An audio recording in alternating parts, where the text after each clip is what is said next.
In this video, I'm going to be covering the complete assembly and disassembly of the Craftsman Toolbox ball bearing slides. If your toolbox has this logo, the ball bearing logo, in the top corner of it, this video is for you. If your toolbox is one of the slightly newer ones, where the slides are actually riveted onto the box, those slides are slightly different. This video may be helpful for you, but these are not the exact slides used on those boxes. These slides are also very similar to the ones used on Husky toolboxes and many others, so I'm going to be showing the complete assembly and disassembly of these slides. If yours are damaged or bent or anything like that, this particular one was bent, so in this video I'm showing how to straighten them a little bit and completely disassemble them and reassemble them and get them working properly. If you don't know how to remove your toolbox drawers or the drawer sliders, I also have a video on that. The video on that is linked in the description. Here we have the right side slide. It's one of the ball bearing slides. If you take both of them out, be sure to label them because they are not interchangeable. They only go left or right. As you can see in this video, they're made of 3 telescoping pieces, all with ball bearings, and the slide pulls out pretty well for the first part, but when you pull out the smallest, the third telescoping arm, it does not move freely at all. It does not slide well, and that is because it is bent. It is difficult to tell in this video, but using a straight edge and on close examination, I was able to tell that this one is bent, and that is the reason that it is not moving well at all. Alright, let's get to the disassembly. The first thing that you're going to need to do is pull the slide out a little bit, and you'll notice that there is this little rubber stop on the back of the slide. You can pull that off with your hands. It's not on there real well. And then you'll notice that there is a tab that is bent up. We're going to need to take a pair of pliers or a crescent wrench or something and just bend that down so that it's flat to create some space to slide that inner portion of the slide out of the portion that we just bent that had the stop on it. Now that that tab is bent out of the way, we are free to remove the outer portion of the slide from the 2 inner portions of the slide. The 2 inner portions will stay together. They are captured at this point, but we can remove the outer portion. To do this, simply slide the inner portion of the slide out over the tab that you just bent down. But before you completely do that, it is important to note that there are 2 rubber bearing guides, one on each side. They're little black rubber bearing guides you can see here. Those hold and guide the loose ball bearings that are on the inside. As you remove this, those loose ball bearings are going to fall out. So it's important to do it over something that will capture them, something that will hold them. Do not lose those. Those are very important. And you can see here, these are the loose ball bearings. There are a total of 14 of them on this particular slide, 7 on each side. Once the 2 parts of the slide are separated, you can go ahead and remove the bearing guides. Be careful because some of the loose ball bearings may be stuck in them. Make sure you have all the ball bearings accounted for and give the guides a quick inspection. Make sure that they're not damaged, and then you can set them aside. It's a good idea to put all the little ball bearings in a little container if you have one. I just collected them and put them on the side on the paper towel. Now we need to get the 2 remaining arms separated. You can see here there's a little plastic tab that is holding them together. That needs to be depressed or pushed down to free the 2 pieces, and this is actually a little bit difficult.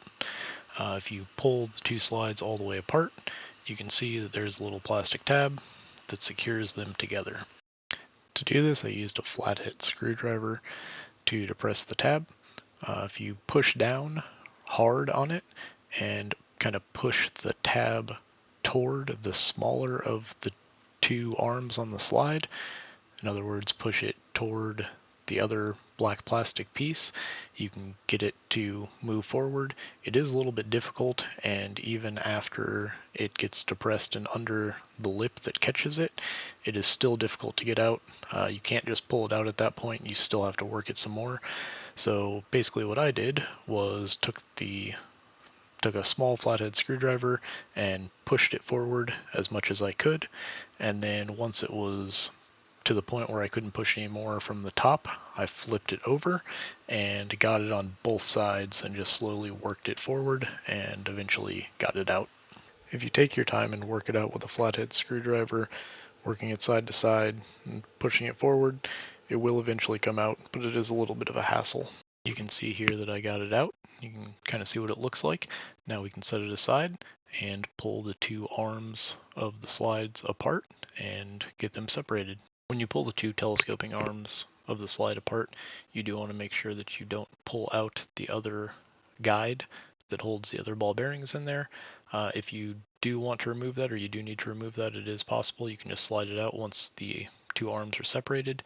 It is a better metal guide than the other ones that we've pulled out. It's not rubber, and those ball bearings are pretty well captured as long as it stays inside the slide. But if you do remove it, those ball bearings can fall out and they are a little bit of a hassle to get back in.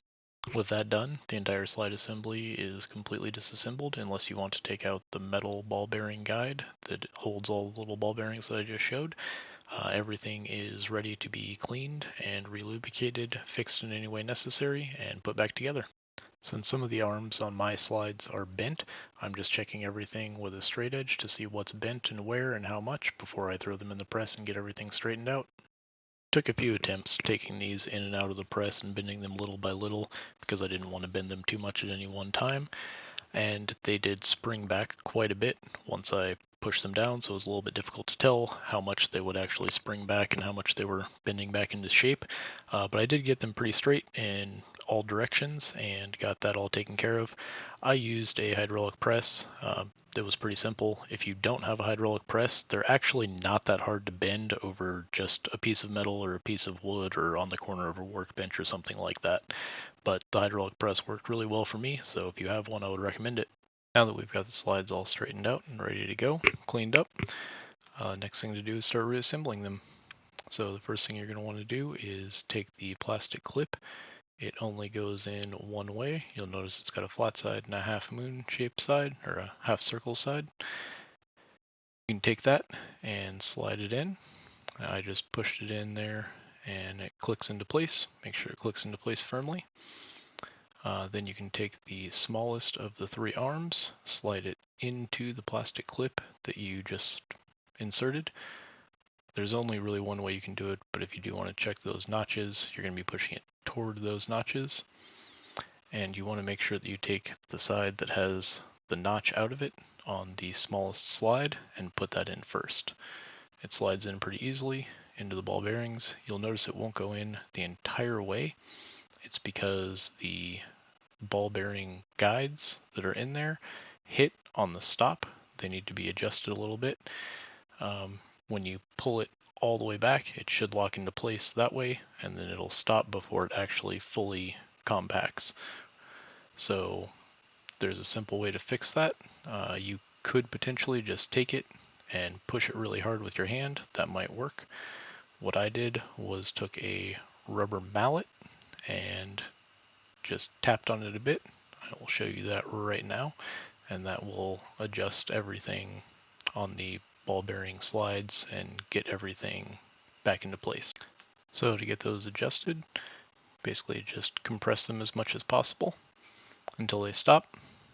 Grab a rubber hammer or something. You don't want to dent or mar these, and just tap it a few times. You can see I just held it with my hand, tapped it in with a rubber mallet, and it moves pretty easily.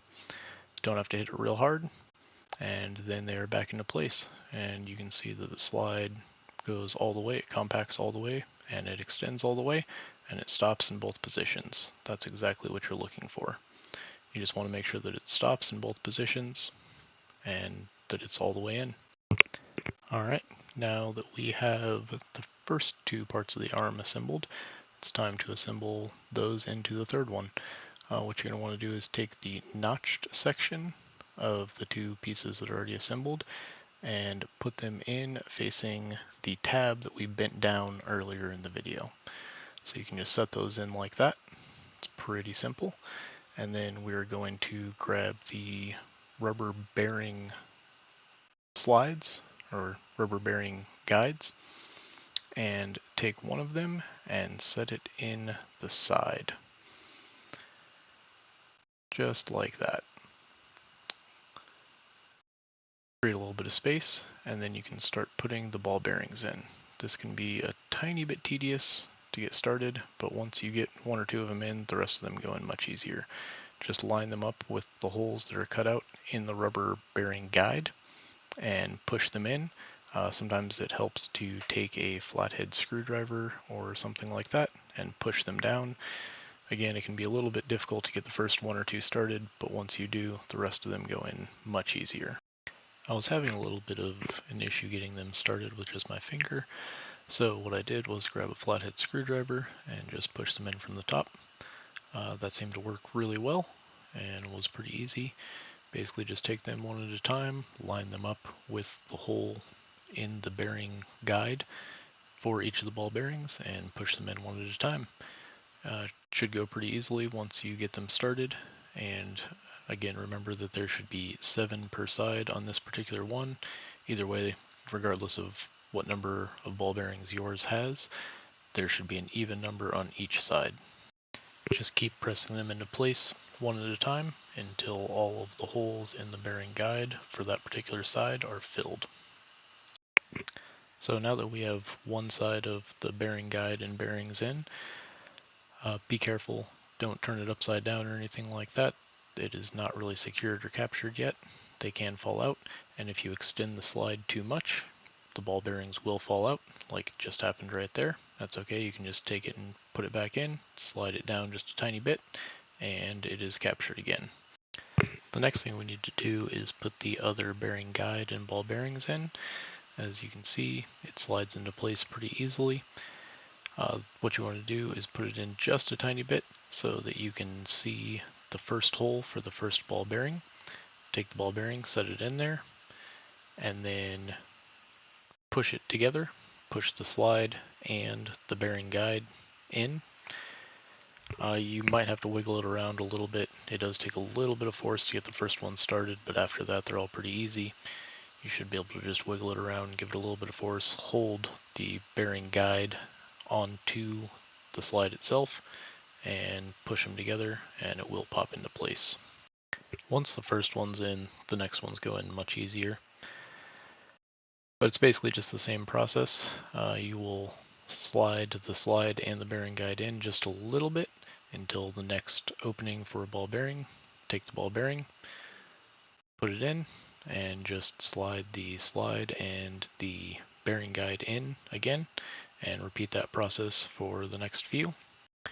Now, after you get a few of the bearings in, you may notice that the bearing guide is sticking out past the edge of the slide as you continue to work that slide in. That's not too big a deal. When you get to that point, all you need to do is hold the slide and hold the guide and kind of work the slide back and forth, and as you work it back and forth, the guide will slowly go in, and as you pull the slide out, it won't come out. Work it in, it'll go in, so on. Once you get it in far enough, or once you get it into the stop, which is the little tab that is bent out on the edge of the slide, once you're inside of that, that is really as far as you need to get it in for now. And you can see right there, there is the tab that is bent out. That is the stop for the bearing guide itself. So once you work it into there, you can pull the slide and the guide back out and put the bearings in that you haven't put in. I believe at this point I'd put 3 in, so I still have 4 to do. The middle one is the next one that needs to go in, and then the last 3. So just work the slide back out to the point where there is an opening for the bearing, and then push it back in, and just keep doing that one at a time.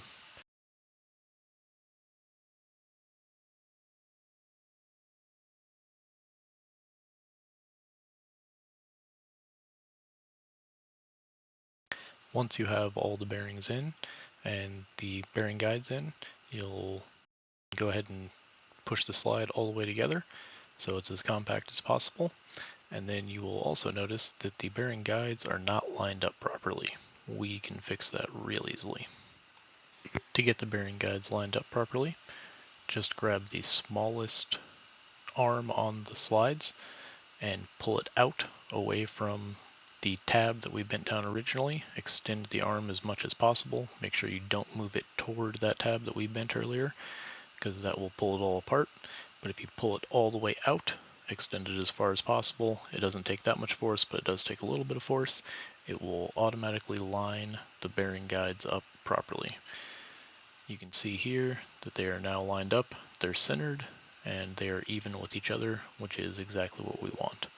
So at this point, the slide is reassembled. There's just a couple more things we need to do and it is done.